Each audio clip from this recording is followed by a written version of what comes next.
Hey folks, Dave Temple here. As you know, my podcast is all about talking to some of the best thriller writers in the world. But now, after nearly 2.5 years, I think it's time I toot my own horn. So with that, I'm offering my thriller, The Poser, for sale. This thriller stars Hollywood detective Patricia Pat Norelli, a rookie cop working the overnight beat when one of Hollywood's biggest stars is found dead in her Hollywood Hills home. The only problem, the star just won an Oscar and is found dead only hours later. Now, Pat sees this as a way to forge her own path and muscles her way into the case. Soon, she and partner Detective Stuart Brown find themselves deep inside a complex case with more questions than answers and a ghost of a killer. Now, this isn't my first self-published book, but it's the first one I'm very confident you're going to like. I'm pretty proud of it. And for the rest of this month, you can get the ebook for only $5.95 or the paperback for $13.95. Now, since I do this weekly podcast as a free service, perhaps you'd consider this a way to help out your fellow thriller author. Okay, here's the link, davidtemplebooks.com/books. Okay, there you'll see The Poser. Just click and you're on your way. Again, the link is davidtemplebooks.com/books. Otherwise, just head over to Amazon. Okay, thanks for your support. And now on with the show. Welcome to the Thriller Zone. I'm your host, David Temple. Today, I'm happy to welcome a gal who has literally done it all. She's been an actor, a singer, and a dancer, but she is perhaps best known for her ass-kicking black belt ninja talents and her riveting Lily Wong Thriller Series. Yes, Tori Eldridge is on the show today, and we get to chat about a wide variety of topics, from the best Asian teas in the world to one of my favorite topics, barbecue ribs, and of course, her recent smash hit, The Ninja Betrayed. There's so much ground to cover, and as you'll quickly see and hear, Tori is full of energy, insight, and information. So let's you and I buckle up and jump into the Thriller Zone. How lovely to join you this morning. Oh my goodness, the pleasure is mine. Where are you in the world? I am in San Diego. Well, heck, we're not that far from each other. I'm just we're on like the coast outside Los Angeles. Where exactly are you? Do you know Thousand Oaks? It's just across the Ventura County border. That's where I am, but oh my goodness, in 35 years, I've lived all over. Hollywood and Sunset Plaza and Malibu and Studio City and Westlake and Well, we have so many things to talk about, so I don't want to waste any of the time. I just want to jump right in. Okay. And I gotta say, it's so cool to see you finally. You too. Boy, you've got a great radio voice. Thank you. Let's see, where do we start? Well, let's start here. How are you doing? And especially with all these appearances that you're making. I have been stalking you like mad, and in a good way. Should I be worried? Tony, it's in a good way. No, you're a busy little gal. I do keep busy. Keep busy. I've got a lot of energy. What's been just one or two of the highlights of recently? I've seen you on with Don Bentley. You guys had a hoot. You're doing both remote and virtual book tours. Yeah, that's been fun. I actually drove down to your country for Mysterious Galaxy and did my virtual event with Jonathan Mayberry from inside the store with readers, which was really neat, super neat. And then I drove out to Arizona because I love the Poison Pen. And I have a big North Dakota Norwegian community down there. All my relatives came down to Arizona for the warm weather, I think. And also there's a ninja dojo down there. So I used to, back in my heyday when I was teaching a lot, I used to go down there and teach seminars for them. And so, they're still kind of special to me. So I've come out of retirement twice in the last decade to teach a class for the Arizona Ninja. So come out of retirement at only 39. I mean, that is so crazy to me. 39. That's funny. Let me begin by saying, Tori, I really loved The Ninja Betrayed. It was it was it was so much more. There it is, beautiful people watching at home. It was so much more than I anticipated, and I mean that in the best way. Maybe I wasn't sure exactly what I was going to get, but it was so robust. I'm so glad. With the whole Lily Wong series, it was really important for me to balance action thriller, mystery intrigue, and complex family dynamics. And that's really not something that you find in our genre. So, that's really true. And with The Ninja Betrayed, it's even more so. It's a very emotional book. It's a very relationship driven book. It deals with big issues like, Hong Kong's pro-democracy, struggle, and even romance and love and family and parenting, and oh my gosh, yeah. So I appreciate that you felt that, and I know exactly what you mean. Well, you actually took my next line right from my lips, because it felt like, it's a compliment, it felt like one part thriller, one part romance, and one part travelogue. Really makes you want to go to Hong Kong and eat. It does. Matter of fact, a book that I wrote a year ago, there's one scene that took place in Hong Kong, and I only wrote about it because I'm fascinated by that country and that culture, and I've always dreamed of going there and just haven't. But yeah, you put me right in the action. Not that I was familiar with that area, but I felt like I knew the area. And one of my favorite things, and I giggled about this time and again, is that it seems like, and I find it interesting, almost every single scene, every single chapter, Lily and or her family are either eating or drinking tea. Welcome to my life. Is that your life for real? Pretty much. Tea. Yeah. In a cup, I might add, that a ninja friend of mine made for me. That is beautiful. Yeah. I think, did I see that? I saw that mug somewhere in some of your press release, didn't I? It pops up everywhere. She's part of the ninja community, and she's a ceramic artist, Julie Berkowitz, and it's just beautiful because it has a lily on top of a shuriken. Hard to see, but Oh, that's beautiful. Yeah, so it's very special. But in regards to food, food is huge when you're trying to convey a culture. If you really want to get deep into a culture, know their food. And one of the things that is so big with me personally, and people I know within my culture, tea and food, so that's why it keeps coming up in all of the books. There's a reason for my madness. Well, I figured there was, and I wanted to ask, I'm primarily a coffee drinker, and if I drink tea, there's very few, we'll call it American teas, that I care for. I mean, I grew up in the South, so we were always drinking sweet tea, and that was like Louisiana, right? That's a whole nother world. That's a whole other word. I can't handle y'all. Yeah, y'all. I don't drink that anymore, but I have done some research in different types of teas, in the pearls that you put, and then they expand. And what I do like about tea, and I don't want to spend a lot of time, I want to come back to tea and ribs and so forth shortly, but I can talk about tea forever. All right, well, explain to me this. Here's what I love about tea is the aroma. There's so many different aromas, and the aroma to me is half the enjoyment. And the other thing is, this tea is tea. If it sits and you warm it back up, it's still tea. You can't do that with coffee. And if you put cream or sugar in it, which I don't, then it's never quite the same. It's never as enjoyable as that very first cup.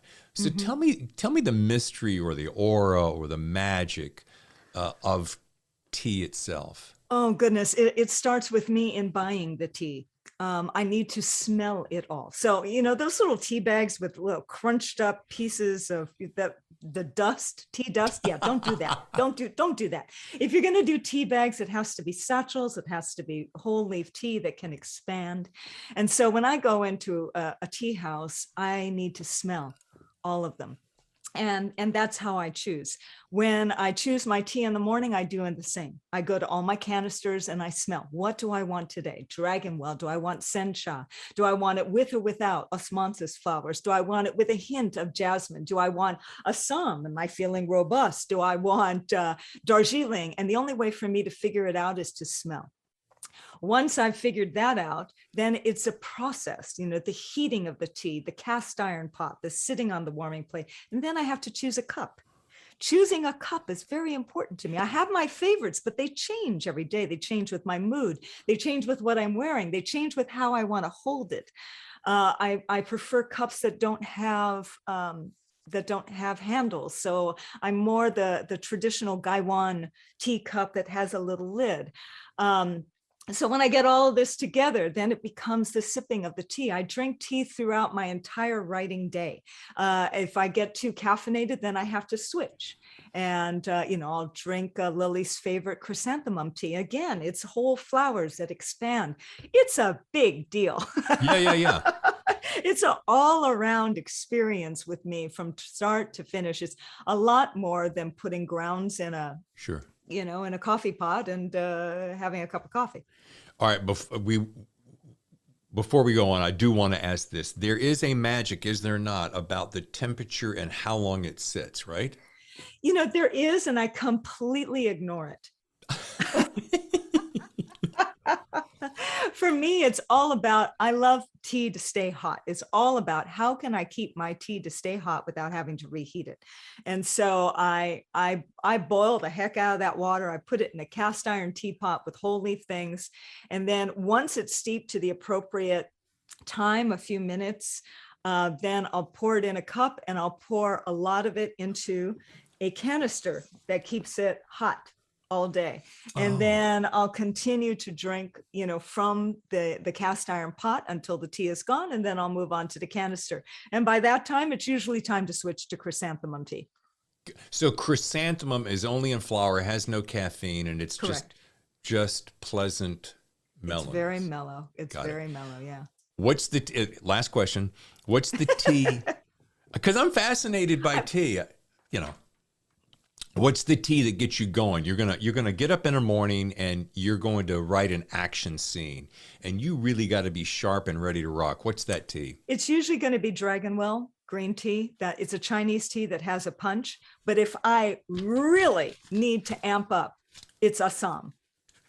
I mean, that tea has got some kick. And if you want to just go to your local coffee bean and tea, Scottish blends Assam and Darjeeling. That'll get you wired. How do you say how do you spell Assam? Asam. Okay. I'm serious about this stuff. Okay. Oh, and don't even get me started about the ribs. We're coming back to that. I like to cook. Unlike Lily, I like to cook. She just likes to eat. Right. And in every scene. Yes. But this is one of the things. She never finishes. Have you noticed this? Yeah, she is constantly on the go. That woman burns a heck of a lot of calories. She needs her food and she almost never gets to finish. Poor thing. She skips a lot of meals. Who could that be like? Someone I don't know. I don't know.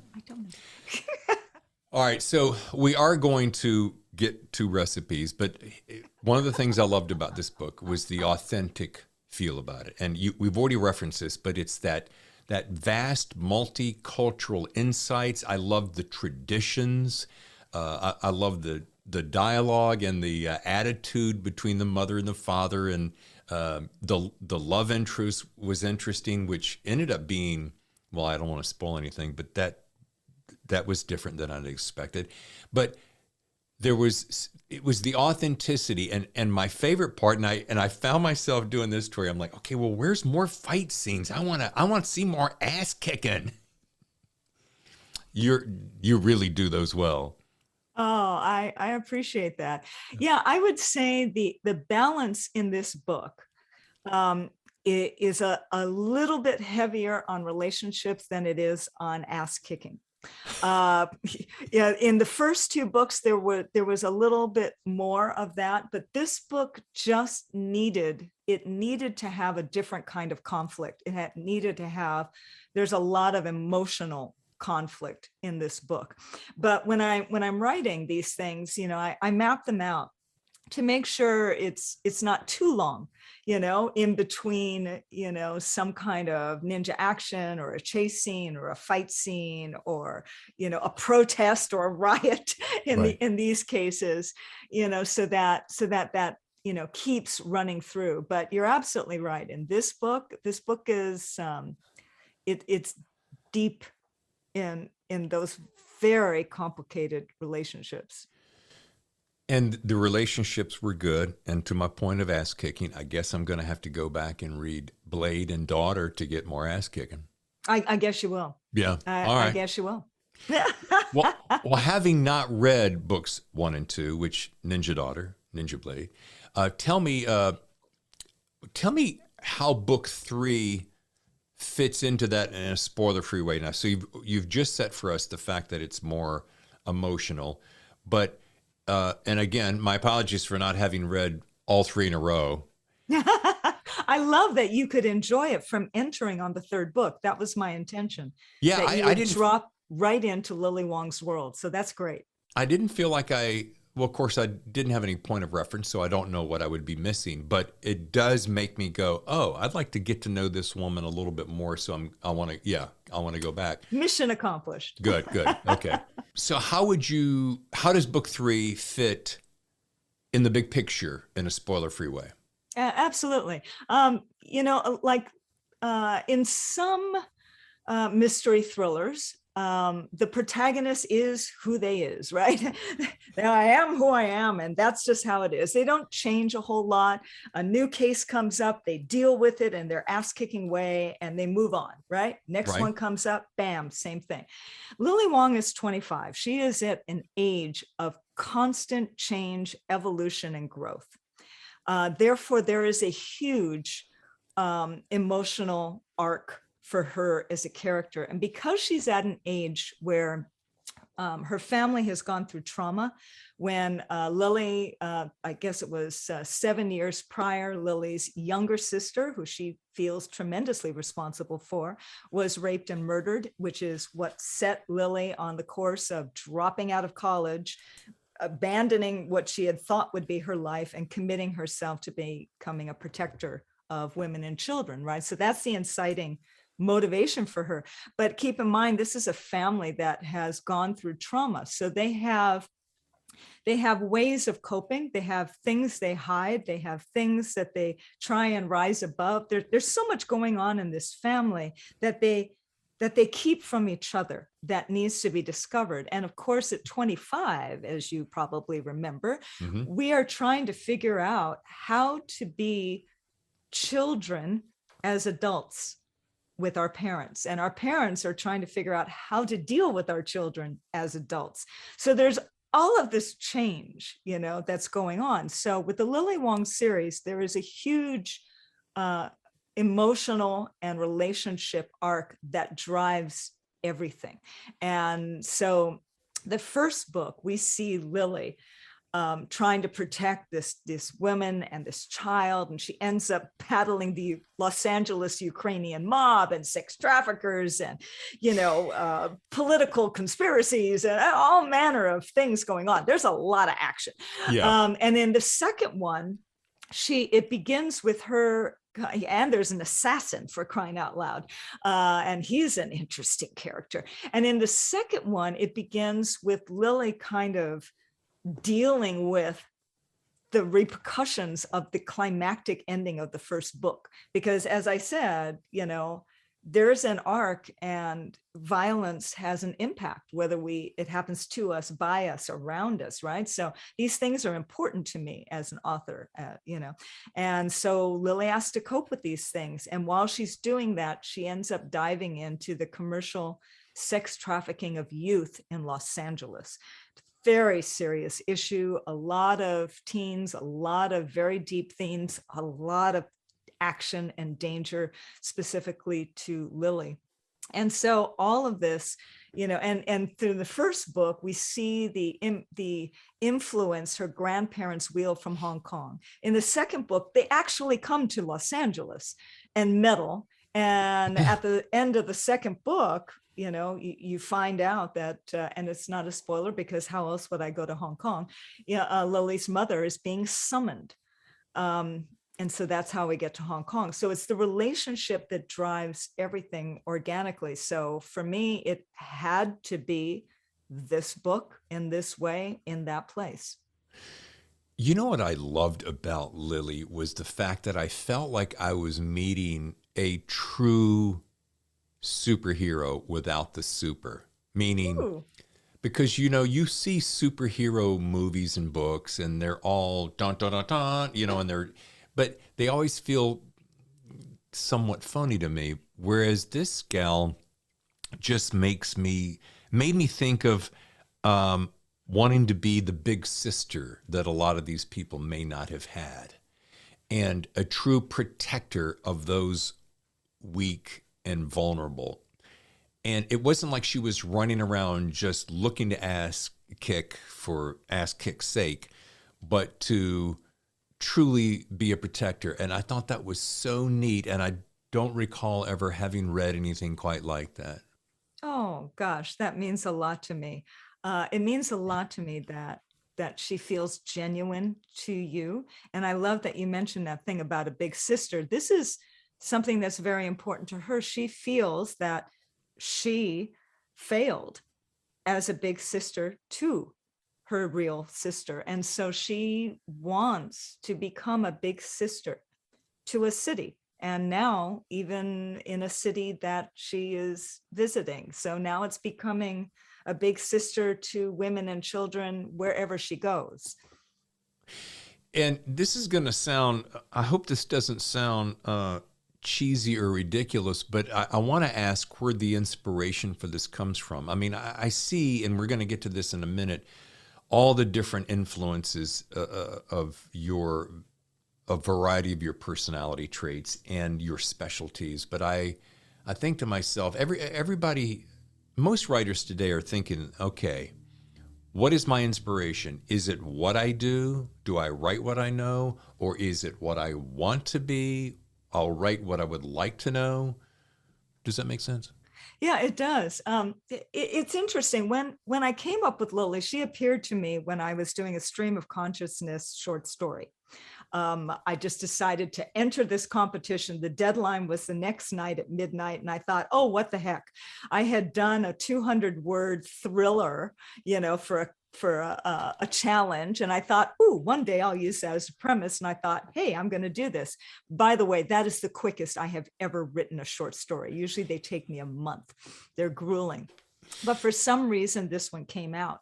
And as I was writing it, I realized as I was writing this scene that ended up being a pivotal scene in The Ninja Daughter when Lily is in this bar. So if you've read The Ninja Daughter, you know the scene.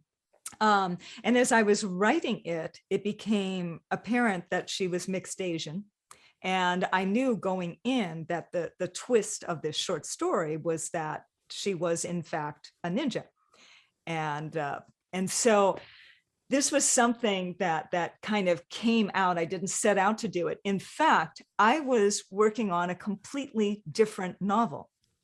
I had already had a novel, which incidentally, a version of which, the final version of it, is coming out in May, Dance Among the Flames, which couldn't be more different. It's about a desperate mother who rises from the slums of Brazil to become a powerful Quimbanda priestess. Yeah. Still deals with a very strong female protagonist, still deals with deep themes of psychological, physical, domestic abuse, racial inequity, all that kind of stuff. But we got the gods and spiritualism of Brazil. So I was writing, I had that, early version of that going on. I had another novel that I was writing that dealt with Balinese occult. I mean, I had things going on. I was not set out to write something that would follow so closely to me until I just wrote this short story. And when I wrote it, And Suspense Magazine published it in their best of 2014 issue.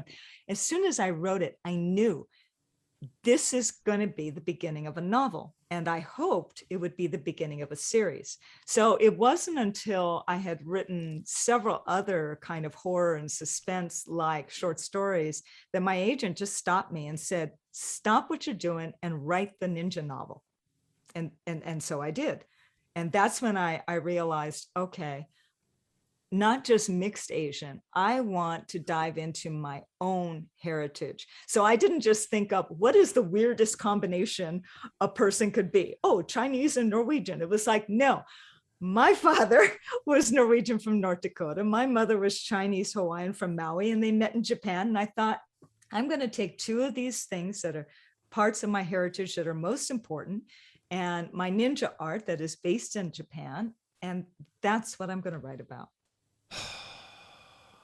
I gotta catch my breath. Well, now, here is a quintessential example, and my listeners have heard a similar story before. I've shared this with KJ Howe and Meg Gardner and Andrews Wilson on various shows, and I don't know that I've ever mentioned his name, but your husband, I pitched a story at 2019 Thriller Fest. I was pitching the book that's over my shoulder, The Poser, and it was in a different title. You know, that pitch fest where you go and you get to pitch author. I sit down to him. He's super chill. He's very approachable. I sit down, start talking, and this is what happened. Yeah, no.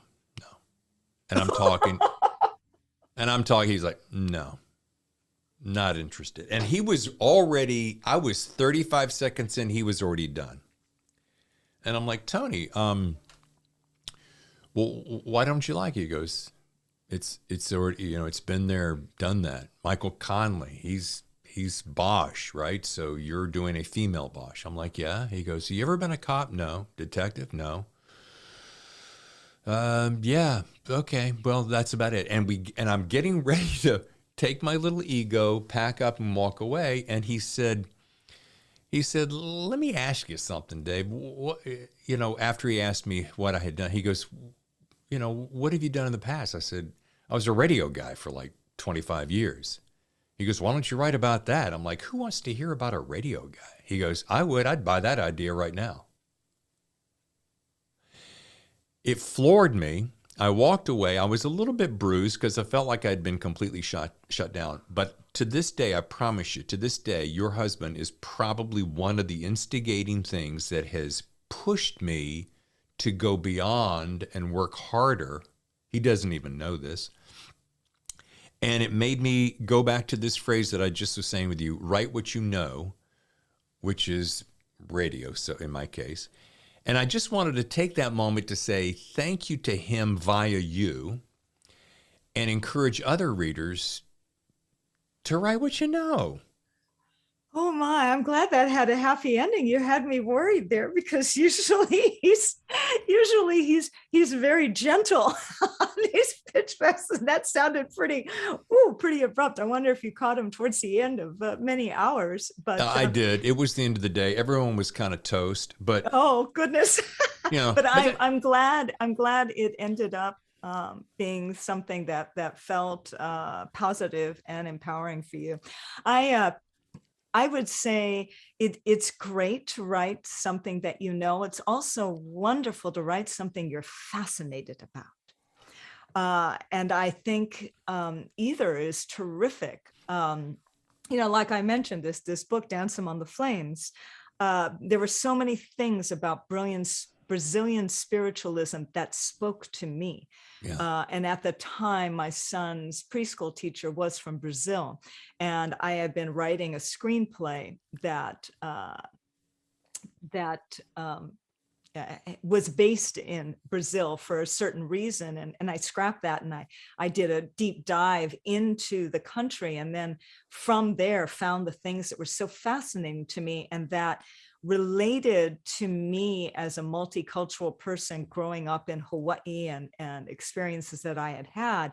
And that led to years and years and years of research. And and so that to me, I think is as important as writing from experience, because that kind of passion comes through, right? It's not just shallow, a plot, a story, a log line. Right. There's something underneath it that is inspiring you to dig deep, and so I think fascination is important. I would totally agree with, and that's a really great point. And I think, and I use this reference often when I think about like the Jack Carrs and the Don Bentleys. Jack Carr specifically, he lived, ate, slept a Navy SEAL, and he writes that character to this day, and he's a gearhead to this day, and that's a guy who is writing about what he knows and is fascinated with. So I'm with you. And also you're the same way. You write what you know, but what you're fascinated with, the multicultural angle, social, political tomes in society. So I get that. But here's another thing I wanted to ask, and you just touched on something, and I'm shooting ahead to some of my questions. And I've followed you from afar now, and of course I saw you there in Thriller Fest, and I've always wondered, I saw it then and I've seen it since, that you're always so upbeat and chill. And I want to know what that magic is for you. I mean, is it diet? Is it meditation? I mean, what is that thing? Gosh, I think if my parents were still alive, they'd probably say I just came out that way. Uh, there's something magical about growing up in Hawaii. Being chill is sort of a thing. And I was always like really approachable. I mean, like everybody who came into our house, as a little kid, right? I'd run and give them a big hug and hello. And they were like, wow. And I don't know that that's changed much. I think I'm still that way. And I think some people who meet me, it takes them a while to believe that it's genuine, because I can be so, approachable and, kind of like that big hug, when I first meet you. And then I think after a while they go, no, I think that's just her. Okay. And so I think that aloha spirit has something to do with it. And I think I carry it with me. But as far as staying upbeat and positive, yeah, I think meditation, I think healthy living, I think lots of exercise, good food, and also, ninja training. My ninja training has a huge esoteric component that, draws back from way, way, way long ago from China with Tendai Buddhism. And that really always gelled with me and my philosophies on life and meditation since I was a tween. So all of the above. Aloha spirit at the front. I love it. So I know you have I made this in one of our advertisements for the upcoming show. I'm like, this will be a first for me. Never on the show have I had a 5th degree black belt. And I want to make sure I get this right. Is it Toshindo Ninjutsu? Wow, that was really good. Yeah, Toshindo. It's a ninja martial arts. And generally when we think of ninja martial arts, we call it ninjutsu. So yeah, you nailed it. Oh, so you've mastered that, and you've taught some... Right. Hold on a second. Yeah, I have a 5th degree black belt, and yeah, that's considered a master's license, but I would not say I have mastered the ninja arts. Okay. You've mastered it more than me? Okay. Okay, fair enough. And I don't know if this is a silly question, is 5th degree the highest you can go? Is there a 6th? Huh? No, there's not. And, it depends. There are a lot of different schools teaching the ninja arts. They came down through 9 lineages to one grandmaster, Takamatsu sensei. He passed it on to Hatsumi sensei, who taught many, many people, including my teacher, Stephen K. Hayes, who brought it to the West. And then kind of founded Toshindo as a modern evolution of the ninja arts. But there have been many, many teachers that have that focus on a particular lineage or another lineage, or their style of teaching the ninja arts, and they're all over the world. And so all of those different schools have a different rank system. So Hatsumi Sensei in Japan, he's the current grandmaster of the ninja martial arts, right? And his school, his group is the Bujinkan, and he now offers, I believe, 10th degree. He didn't always. He offers 10th degree. Stephen K. Hayes and Toshindo, he and Rumiko, who founded it, hold a 10th degree. And I believe we have 7th degrees, possibly 8th degrees in our system. Back when I was training, I was the highest, after Rumiko Hayes, I was like the second woman to gain a 5th degree black belt. But since then, we have other women who have, like Helen Russo, who have gone on to a 6th degree. And so that's really wonderful. Okay, so here's the other question. So besides Toshindo, you have an extra black belt. Do you wear them at the same time? Tangsudo? Tangsudo, yeah, that's a Korean karate. I started in that. I followed my son into that. And man, I just hit that ground running. It's my professional dance background. Right. So my first class was insane. It was like a mixed group from me as a new white belt to one step away from black belt, a student there. And it was a small class. And so the teacher could basically teach anything he wanted to all of us. And so he was very amused. So he knew I had been sitting on the sidelines. He knew a little bit about my background.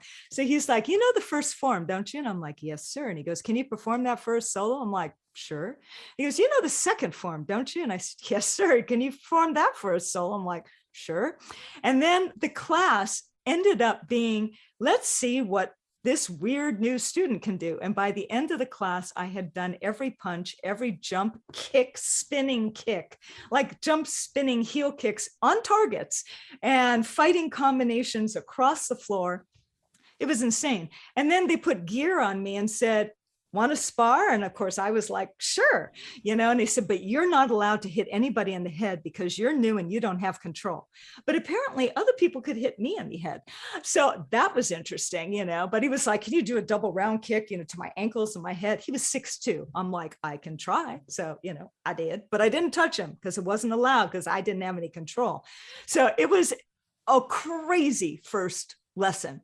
And so needless to say, my trajectory in Tangsudo was very fast. And after a year and a half, I was one step away from black belt, and I was teaching in a different school. And but the head of the foundation wouldn't test me for black belt until I had reached 3 years. So fortunately, I had teachers who were also accomplished in Brazilian jiu-jitsu and kickboxing. I had a teacher who was on the original Chuck Norris fighting team. And so I did private lessons with them, and I had private training partners who were like 4th degree black belts. And that's when I discovered Toshindo. And because my teacher at the time had 2 dojos and was thinking of converting the other one to this new Stephen K. Hayes thing, I volunteered and said, hey, how about I become a student and I let you know how that is. And that's how I got permission to train in both arts at the same time, while I was also doing Eskrima and Brazilian and kickboxing and all this kind of stuff. But once I ended up getting a black belt for both within a month of each other. But once I got into the ninja arts, I mean, there was no turning back. It's so all encompassing, and the way of movement is so natural and unique and efficient that I started teaching that while I was teaching Tangsudo. So I had to stop because it wasn't fair to the other system. I wasn't really teaching Tangsudo at that point. I was infiltrating it with my ninja stuff. So I set that aside, and I don't wear 2 black belts. All right, I'm going to take a break here in just a second, but I do want to ask this question because I have spent entirely too much time on tea. YouTube videos on this form of martial arts, watching you train and kick other guys' asses. But it left me wondering two things. How long does it take to learn the basics? Like just to be able to go in and learn the basics, number one. Number two, could someone as uncoordinated and as big of a dork as me pick up something like this at my age? I'll start with the second answer first. The second question first is yes, you absolutely can. The thing that's brilliant about the ninja arts is that you can enter it at any age. It does not require strength and speed, and you can accommodate when it comes to agility. So I think it is a tremendous art for anyone. The better you get, the less strength you use, the less speed is required, and the harder it is for anybody around you to tell that you did anything at all. That is the goal. That is the goal of the ninja arts. When you get really good, people start hitting the ground, and the bystanders are going, "What happened?" Is it because of speed, or with the letting their energy, you're deflecting their energy? It has to do with body placement and distancing and the relationship between you and the other person and how you take their space and use it. And this is what makes it so incredibly hard to learn, because it's not, yes, there are set techniques. Yes, there are set skills that you have to learn. And when you're on the way to black belt, you learn some of those basics, but that's not where the art lives. The art lives and breathes in its ability to adapt to a specific situation, a specific partner, so to speak, and the energy and distance and everything between you and that person. And so to be able to relate in that fight, Lily's sensei is constantly telling her, a fight is a relationship. It's all a relationship. It's not about them or you. It's what you're creating together. And this is something that is incredibly magical about the ninja arts and very hard to master. And so back to that first part of that question, how long would you say, and I'm asking only because I'm curious, like I'm not going to be a guy who's going to learn to box. I don't want to get my head hit. I'm not going to go pick up, I'm not going to go be a bodybuilder, right? I'm going to either try to master golf, which is a continual struggle. Oh my. Or something that is, I'm not going to go do aerobics.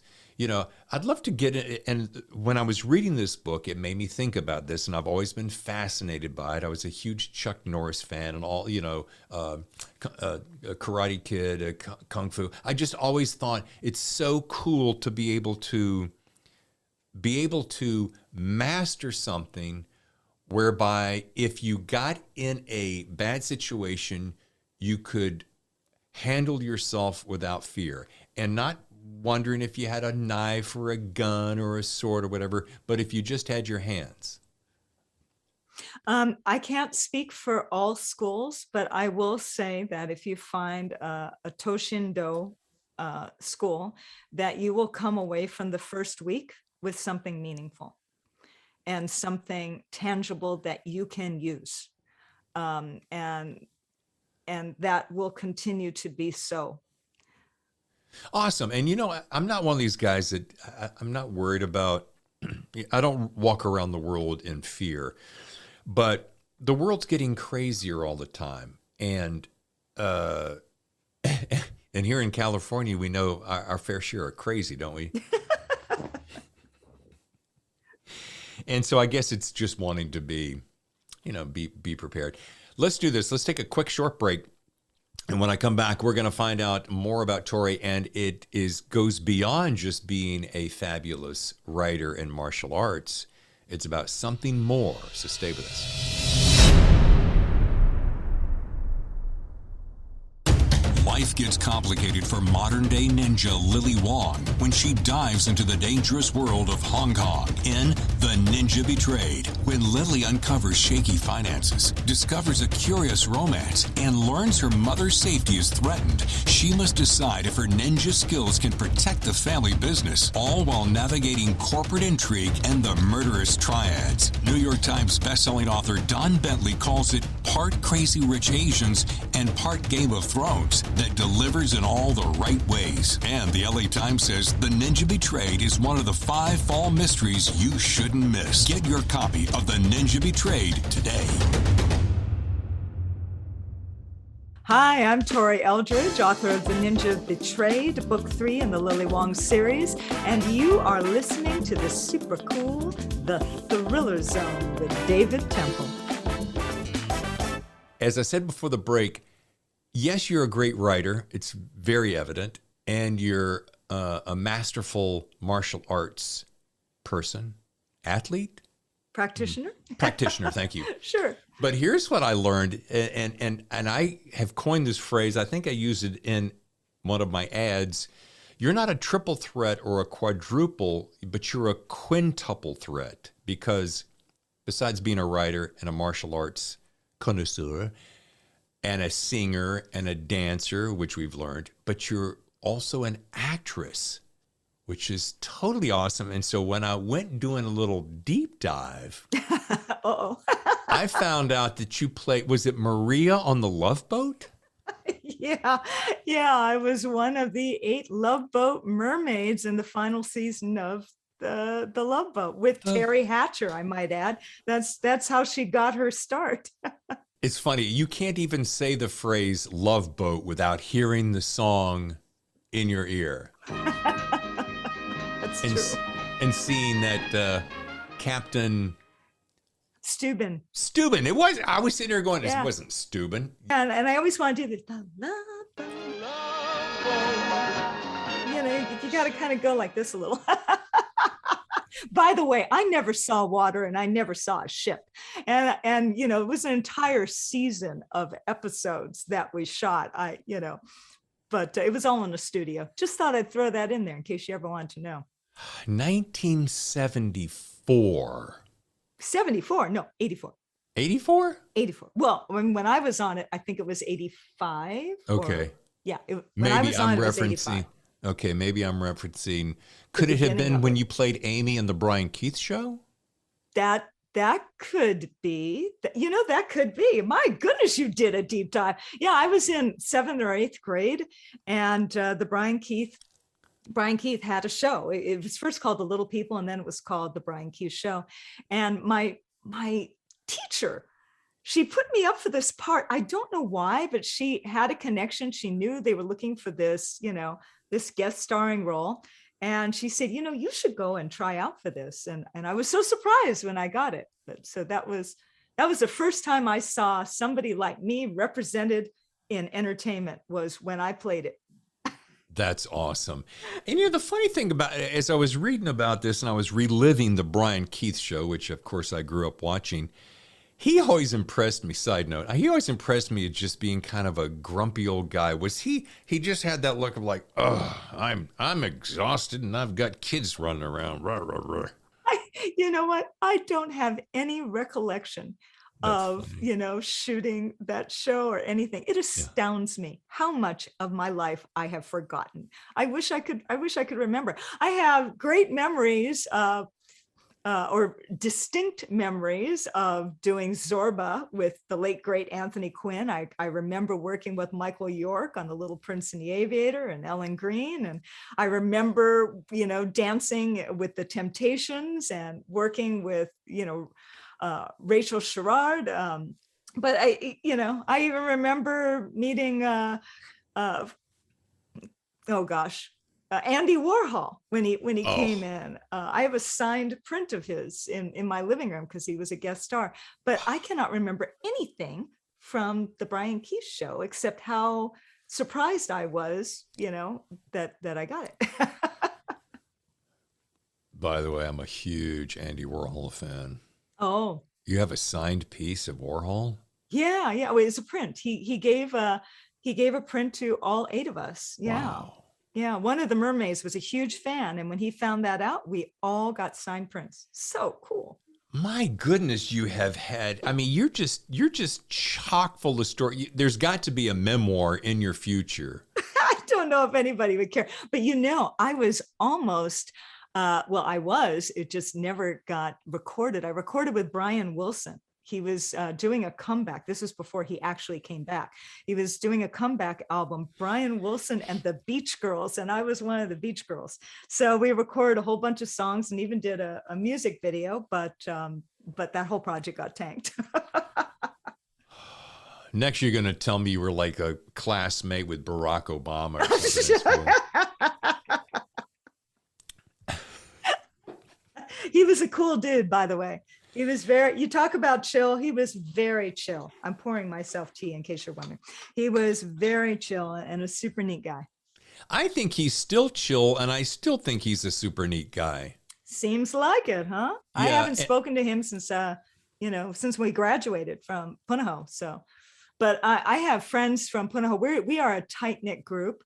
The class of 79. So yeah, I'm not 39 years old, but we are a tight knit group, and a lot of them are still, play basketball and golf, with Barry. So yeah, wow. He's still pretty chill.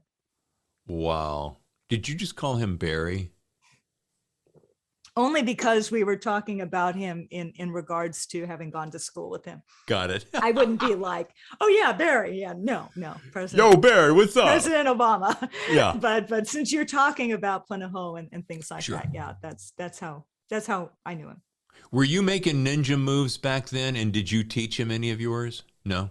No. I had a fascination with the martial arts, and one of my best friends was the granddaughter of Run Run Shaw, who produced so many kung fu movies, and her mother owned a Chinese theater in Chinatown in Honolulu, and we used to go hang out there on Sundays, and the movies in the background, we'd be scurrying around the theaters and stuff, and her brother did martial arts, and I always wanted to, but I fell into dance early, and right after gymnastics, really. And so after that, I think I was like 12. Every time a PE coach would call my mom, oh, does Tori want to join the softball team? Does Tori want to join the diving team? Tori want to join the swimming team or the soccer team? My mother would always say, that's fine, but you have to choose that or dance. You can't do both. So I never did martial arts. And you know what? She was right, because the body can only kind of take so much. And I was so serious on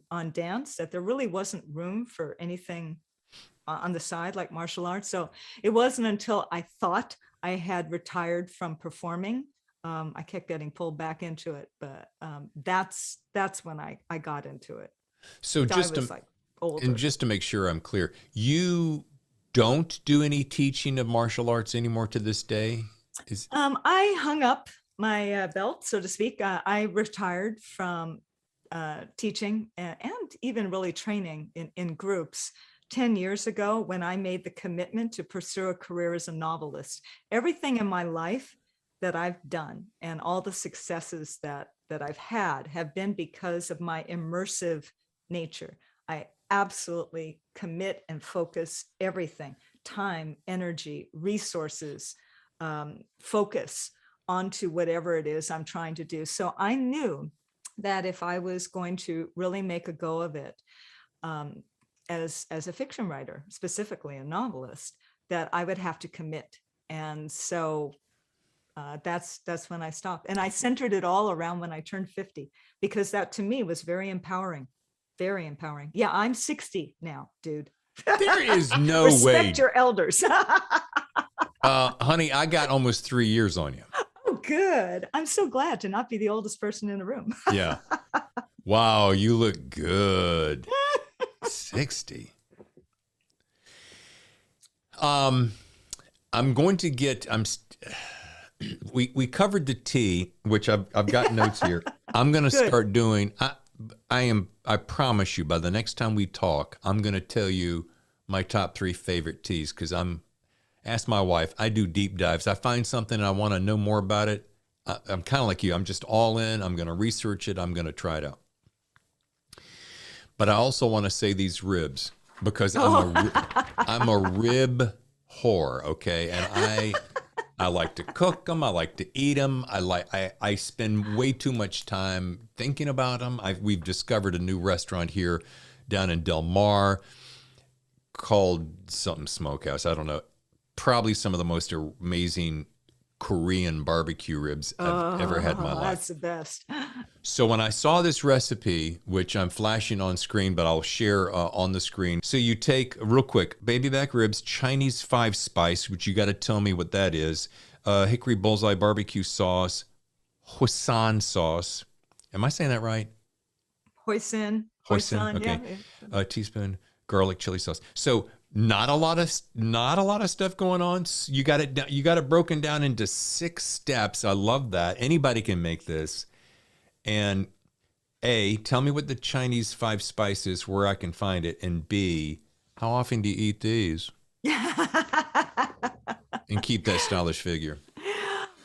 Okay, so Chinese 5-spice, you can get it at Ralph's. You can get it pretty much any store, really. Oh, okay. And it's a blend of like anise and cinnamon and maybe ginger, and I can't remember actually, Okay. but it has a very distinct flavor.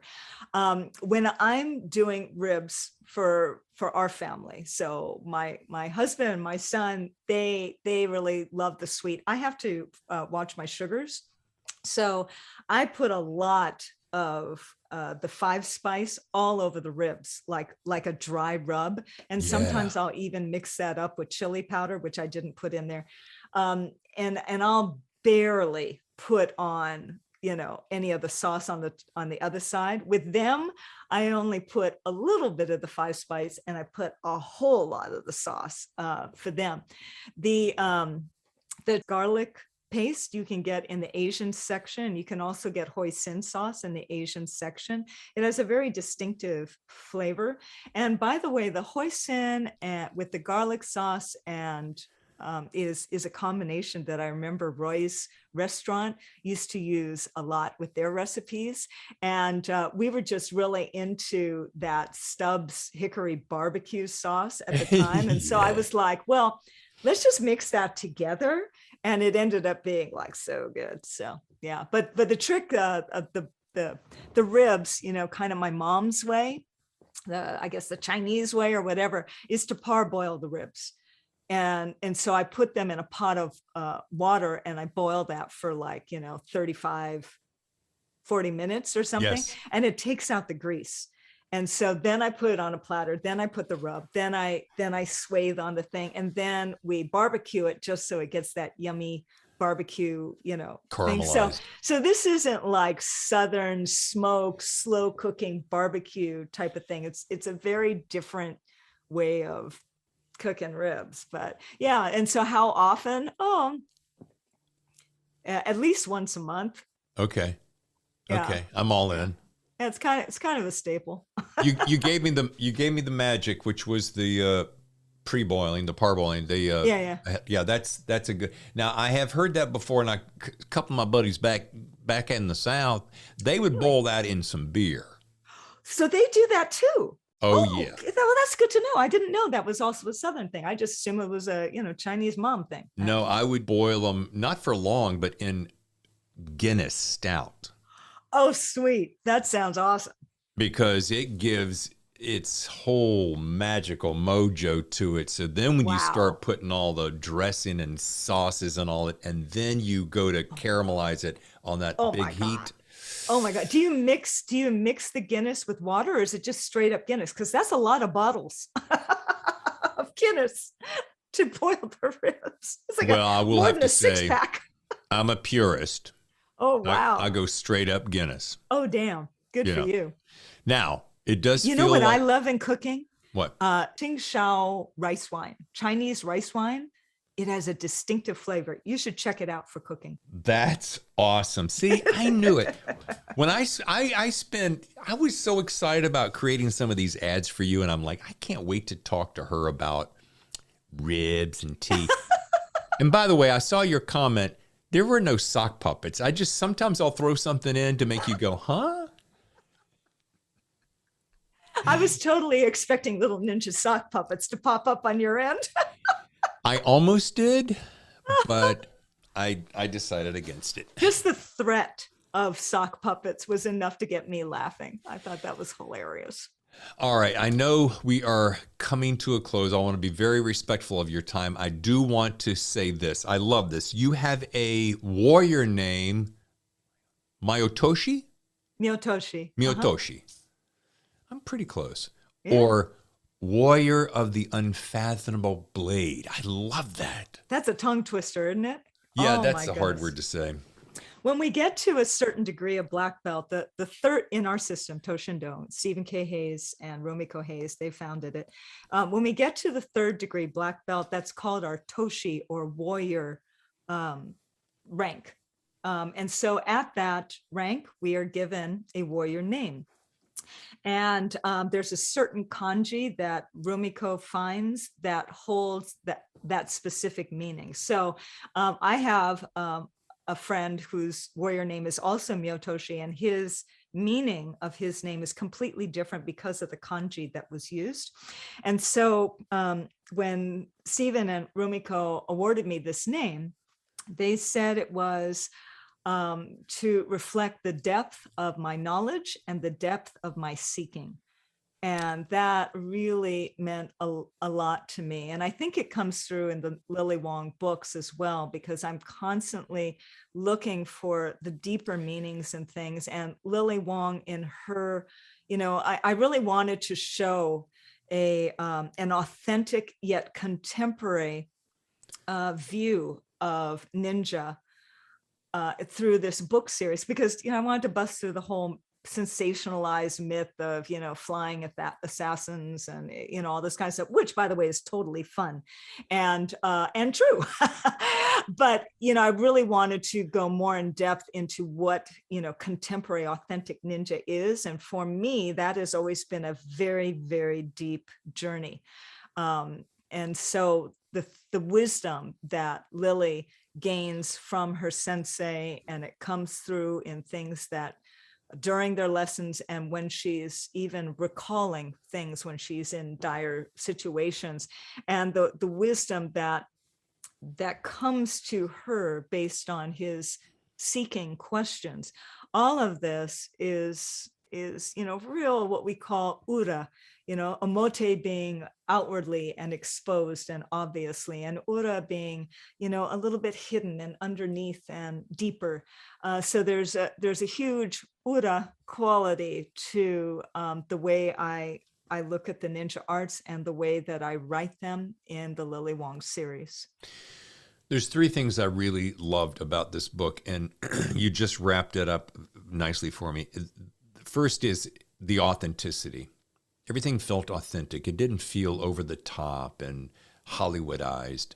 Secondly, I love the deeper layers of family. Always have been a big fan of that. My very first novel I turned into a film, and that was all about family and the bond of family and how important it is to who we are. And as we grow up with family and we start to move away, and I'm learning this now after having lost both my parents, is we want to come back to family and try to stay close to that bond. So I love that. And the third thing is, which is a completely unrelated and more surface thing, is that I love the packaging and the design of your books. Yeah, everything is so specific and so colorful. Yeah. I was really fortunate. My publisher is Agora Books, which is an imprint of Polis Books. And, quite frequently authors aren't involved in their covers, but they really involved me right from the start in a pretty deep way. They asked me about colors, and I wanted Chinese gold and red and ninja black. They asked me about symbols, and I included weapons. The designer came up with this paneled thing, which was really interesting because I never mentioned to them how lucky number 8 is, and they put it in 8 panels, and I thought that was fascinating. And they came through with all of these ninja weapons, and I said, but I need icons that also show a cultural conflict, because keep in mind that Lily is a Chinese Norwegian practicing a Japanese ninja martial arts. Right. She grew up training and performing and competing in Chinese wushu, which, by the way, I also studied. I had the opportunity to study Chinese wushu spear. Of course you did. With my son's teacher, which was really cool. And so I really wanted to show that cultural, element of Chinese and Japanese ninja. What's going on? And so they gave me, this dragon and this lion. And so that, to me, kind of bound that whole thing in. So when it came time for the second book, The Ninja's Blade, my editor, who, also runs Agora Book, she said, okay, so tell me color and, what are the icons? What are you seeing? And we both felt, it had to be red. And again, they just came up with these amazing things. And you've got Lily's karambit, that's her signature knife. You've got, the Buddhist element. Yeah. You've got some ninja thing. You've got tea, of course. Yeah. You've got this fearsome tiger because she's, diving into and to protect these teenagers from commercial sex trafficking.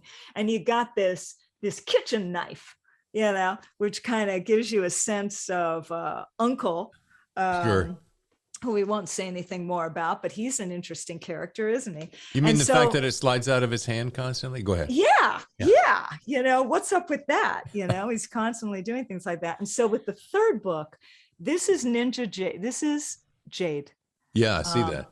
A lot of people will say, oh, it's green. It's like, no, it's Jade. And it's Jade for a reason, because she's going to Hong Kong with her mother, and her mother's jewelry, her signature jewelry, even her wedding ring, is all Jade.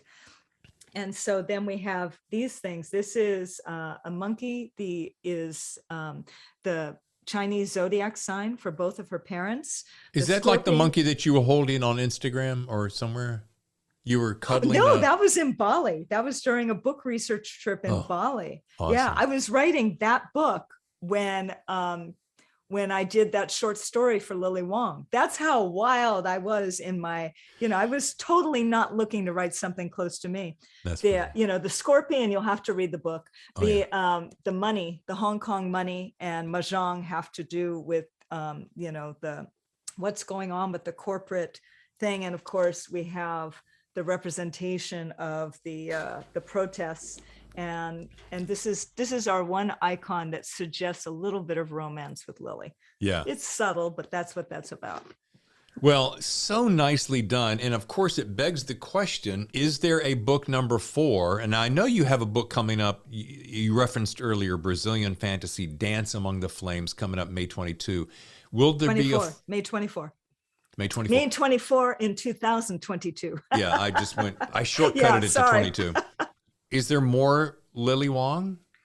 Well, I'm in the research, expanding plot and character stage of the 4th book.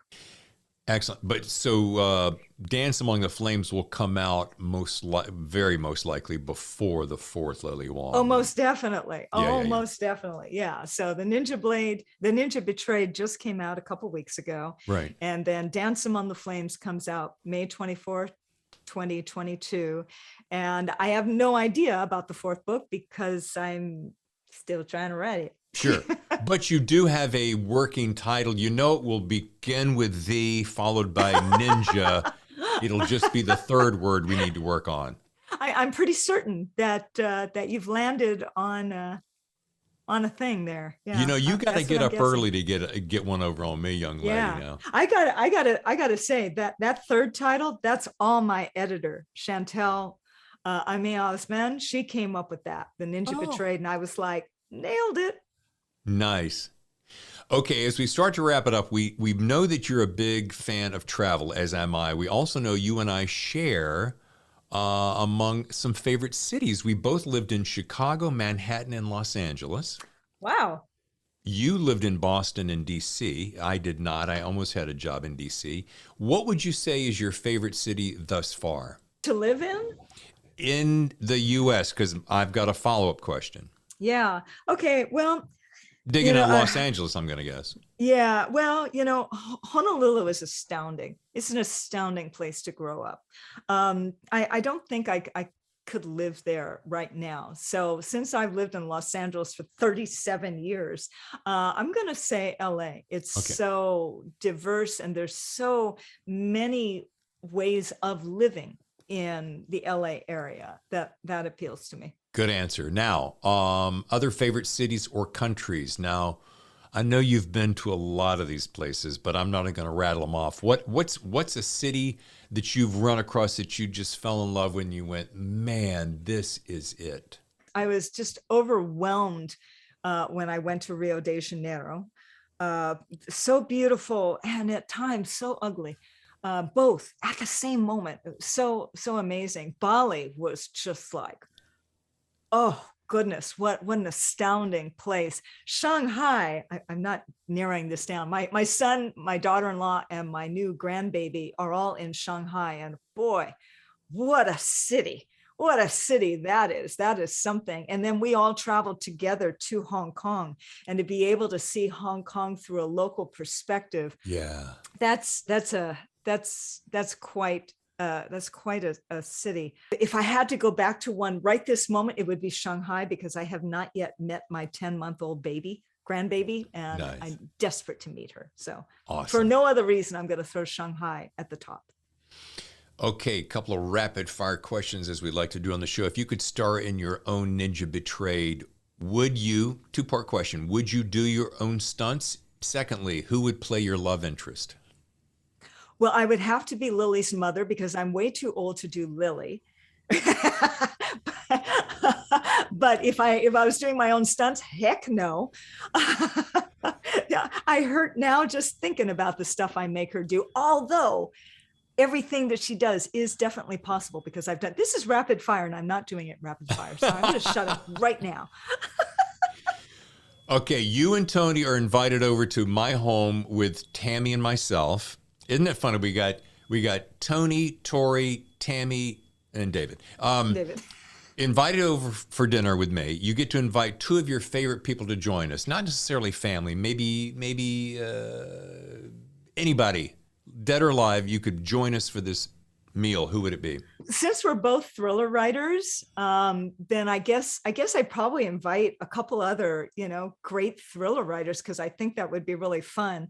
Let's bring Lee Child in, and we could just like pick his brain, because that would be like way too much fun. Excellent. And let's bring Ken Follett in. I love The Pillars of the Earth. That whole trilogy is like all-time favorite. I think we'd enjoy talking to him. We would have a blast. Tammy, my wife, her favorite author is probably Ken Follett, so that would be fun. Lee Child is among my favorites, so yeah. And a great guy. He's such a good guy. Conversation would be amazing. All right.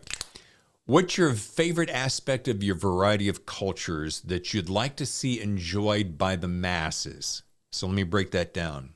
There's something about your variety of cultures that you've grown up and been exposed to, which are all beautiful and reverential in so many different ways. What would you like to see that you've had specific access to, that you'd like to see every man, woman, and child be able to absorb? Aloha spirit.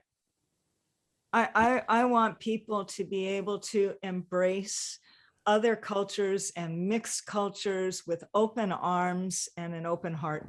Can't ask for more than that. Tori Eldridge, this has been probably 10 times better than I even anticipated, and I was anticipating greatness. This has been very fun. I've had a wonderful time. Thanks so much. You're delightful. Boy, I wish I had half of your energy. That is for sure. And what are you off to next? Are you taking any bit of a little piece of a break before you launch into this next book? Are you going to go see the new grandchildren? Are you going to what are you doing? Goodness. Well, I can't see the new grandbaby because I can't get into China. So that's a problem. True. One small problem. Yeah, that's a little small problem. To tell you the truth, I have been like, deep into the Ninja Betrayed book tour. So that's been a huge thing. And now we're getting ready to release the cover, the stunning cover for Dance Among the Flames next month. So I've got, a whole bunch of stuff in my brain that's wrapped around with those two things. And in the middle of it, I keep trying to carve out time to work on the fourth Lily Wong book. Perfect. And since you're such a huge fan of the Thriller Zone, you wouldn't mind giving us a sneak peek of that cover, would you? I mean, we could talk. Hey, I had to try. All right. Well, thank you again so much for your time. You're elegant, you're graceful, you're talented, you're just flat out lovely, and we appreciate you being a part of the show. Thanks so much. My pleasure. Thanks again, Tori, for a spectacular hour plus of delicious food and dangerous fights, tasty teas, and rockin' ribs. We can't wait to see what Lily Wong gets into next. Hey, we especially like the sock puppets. On to next week's episode. I'm more than excited to introduce an old friend, Sean O'Rourke, financial and cyber liability guru for Combs & Company in New York. And yes, while Sean isn't a classic thriller writer, he is a thriller lover. I've known Sean for over 2 decades, and in all that time, we've come to appreciate one another's passion for thriller films. So next week, I'm excited to introduce you to a new addition to the Thriller Zone, when Sean and I count down our top 10 favorite thriller films. There's only 10, so you can imagine how hard that's going to be. In fact, I challenge you to think of your top 10 faves. In fact, this week, why don't you take a few minutes to jot them down and email them to thethrillerzone@gmail.com. In fact, I'll draw a name from those emails, and one lucky winner will win a fresh, off-the-press Thriller Zone collectible t-shirt. Woohoo! Yeah, you heard me right. Drop a note of your favorite top 10 movies to thethrillerzone@gmail.com, and you could win. Trust me, it's a sweet tea. Okay, be safe out there. Be sure to subscribe to our YouTube channel at David Temple Author, and I'll see you next time on The Thriller Zone.